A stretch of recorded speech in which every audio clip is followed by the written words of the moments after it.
Howdy folks, your Princess Caretaker Ayana here, and it is Halloween, yay! It's not a few days before Halloween because I'm recording this back to back with my previous video. Nope, ignore the fact that I look exactly the same, suspend your disbelief, it's spooky season, it is the zenith of spooky season, let's have some fun.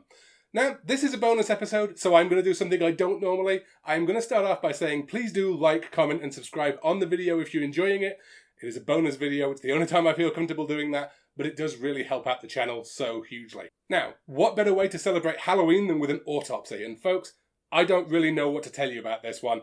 Let's take a look at Fobia together. Strap in. So I'm going to mention this up front so I don't feel like an ass later. This game was made in Unity by two people. I am not expecting miracles here, okay?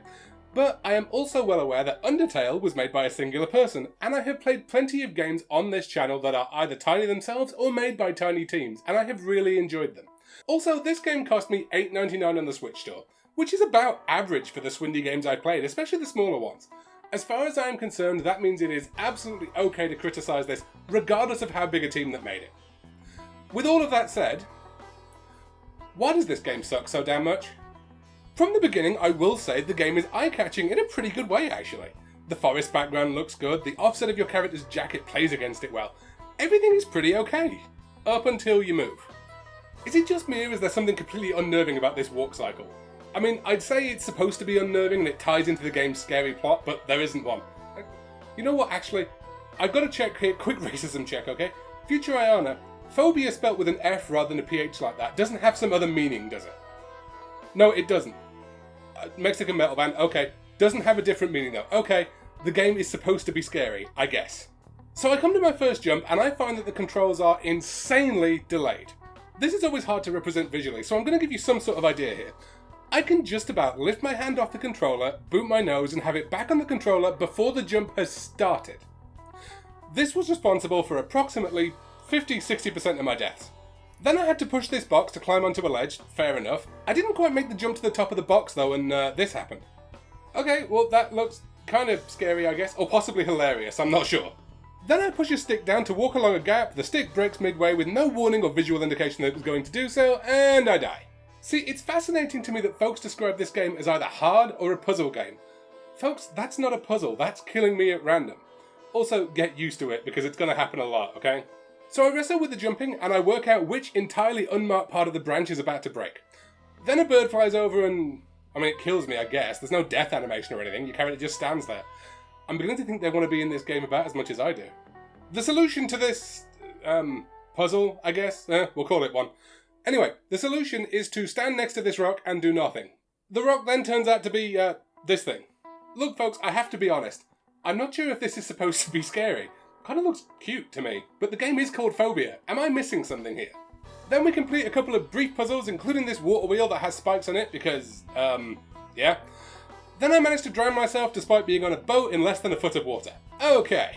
It is at this point we come to what I found was the sticking point for most people playing this game. The cannonball puzzle. I get why too, because this took me a while. Also again, I know I'm saying puzzle, but, well, those are normally things that have logical solutions and some sort of indication as to what you're supposed to do. As you can see, the cannonball rolls down the hill. It is too high to jump over, it is too fast to run away from.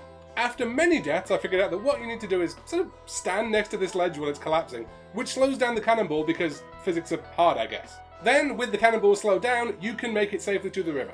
I get why a lot of people quit on this one, I really did work it out by accident, honestly.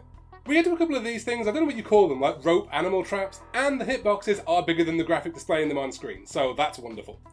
Then we come to this wolf. So again, the trick here is not to be walking forward when the wolf appears, but to be ready to run backwards towards a trap you just jumped over. With all the bad jumping and movement controls still in play, obviously. Once again, this is not a puzzle. This is a noob trap designed to extend the game's length, which, oh boy, are we going to get to.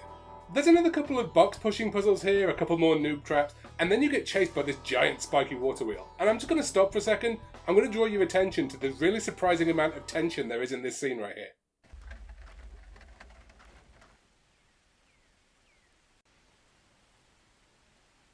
Yeah, you see? None. It's a really surprising amount of tension for a chase scene in a game called Fobia.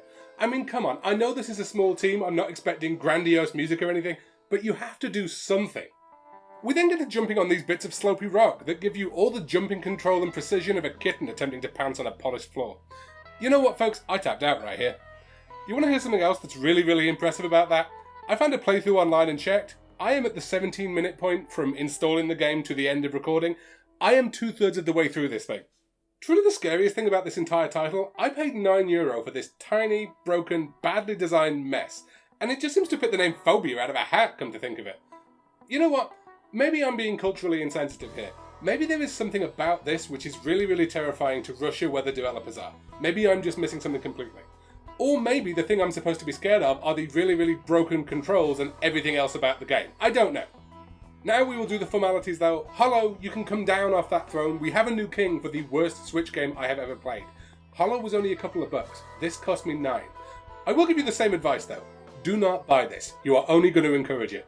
As 'tis the season, all I can do at this point is pray to whatever spirits are out there that you please give me a better game to play next week. I will see you all then. Let's see what happens. Until then, folks, peace.